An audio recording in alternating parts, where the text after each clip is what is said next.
अभिवादन स्वीकार कीजिए ब्रजेश मिश्रा का और आप देखना शुरू कर चुके हैं द डिबेट। बहनों भाइयों, जातिवाद भारत के समाज की एक कड़वी और कठोर सच्चाई है। यह ऐसी सच्चाई है जिसको भारत का हर समाज सामने से भुगतता है, सामने से इसके परिणाम और दुष्परिणामों से वाकिफ होता है। और जातिवाद भारत की राजनीति का एक अहम केंद्र बिंदु और हर बार के चुनाव या चुनाव के पहले एक बड़ा मुद्दा होता है। इस बार राष्ट्रीय स्वयंसेवक संघ के प्रमुख मोहन भागवत ने ब्राह्मण समाज को लेकर एक जो टिप्पणी की है, पिछले 24 घंटे से पूरे देश भर में उस पर बड़ी जबरदस्त प्रतिक्रियाएं मिल रही हैं। इसके पहले स्वामी प्रसाद मौर्य का स्टेटमेंट और अब मोहन भागवत का स्टेटमेंट, इन दोनों मसलों ने मूल मुद्दों को छोड़कर जातिवाद के मुद्दे को बड़ी तगड़ी हवा उत्तर प्रदेश और देश की राजनीति में दी है। आज की हमारी परिचर्चा इसी जातिवाद पर केंद्रित है। बहन भाइयों, इस देश में मुद्दों की कोई कमी नहीं रहती। जब आपको लगता है कि मुद्दे खत्म हो रहे होते हैं तो उस वक्त जातिवाद सामने आ जाता है। और इस वक्त जाति की राजनीति का बड़ा तेज चलन उत्तर प्रदेश के भीतर चल रहा है। और इस जाति की राजनीति को बढ़ावा कहां मिल रहा है? नेताओं के बयान से।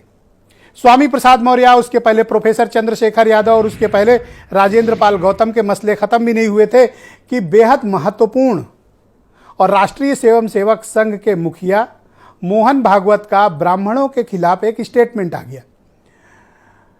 इस स्टेटमेंट में ब्राह्मणों के कामकाज, उनके तरीके और इतिहास और शास्त्र को लेकर उनके ज्ञान, जानकारी और समाज को वो क्या देते हैं, उसको लेकर बड़ी कठोर टिप्पणी की गई। हालांकि इस पर राष्ट्रीय स्वयंसेवक संघ की सफाई भी आ चुकी है।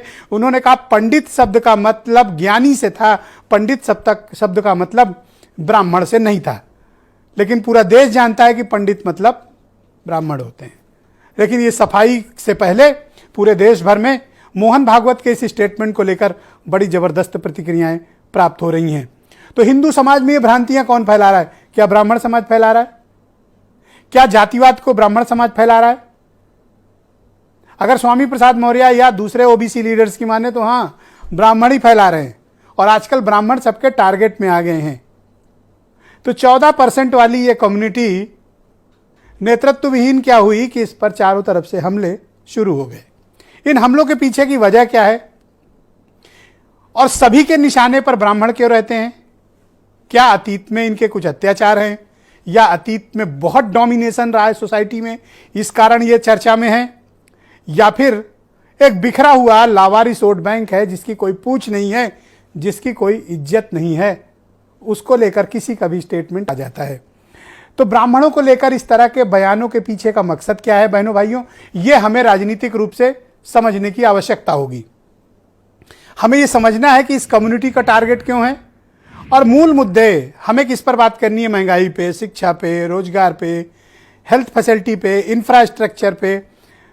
ग्लोबल इन्वेस्टर समिट होने जा रही है, हमें उस पर चर्चा करनी चाहिए कि उत्तर प्रदेश के निवेश और विकास का क्या माहौल है और हम एक समाज के रूप में उसमें क्या योगदान दे सकते हैं ताकि हमारे प्रदेश का रोजगार बढ़े, हमारे प्रदेश में लोगों की आमदनी बढ़े। लेकिन मैं देखता हूं कि जब भी ऐसे कुछ मसले होते हैं उसके पहले कुछ ना कुछ ऐसे स्कैंडल जाति के खड़े हो जाते हैं जो पूरी राजनीति की दिशा दशा को एकदम बदल देते हैं, तब्दील कर देते हैं। तो क्या कारण है इसके पीछे? हमें इसके कारणों को तलाशना होगा और इसके बारे में चर्चा और बात भी करनी होगी। बहनों भाइयों, अब 2024 का चुनाव बिल्कुल नजदीक है। अब महज 385 दिन बचे हैं, 385 डेज। और उत्तर प्रदेश बहुत ही हाई प्रोफाइल कॉन्स्टिट्यूएंसी है जब आप जाति के वोट बैंक के हिसाब से बात करेंगे। औसत यह माना जाता है कि ब्राह्मण समाज 14% के आसपास का वोट शेयर उसका उत्तर प्रदेश में है। लेकिन यह कोई वोट बैंक नहीं है। इस समाज का वोटिंग पैटर्न बटा हुआ है, लेकिन अधिकांश इसका मेजर और लॉयन शेयर लंबे वक्त से भारतीय जनता पार्टी को मिल रहा है।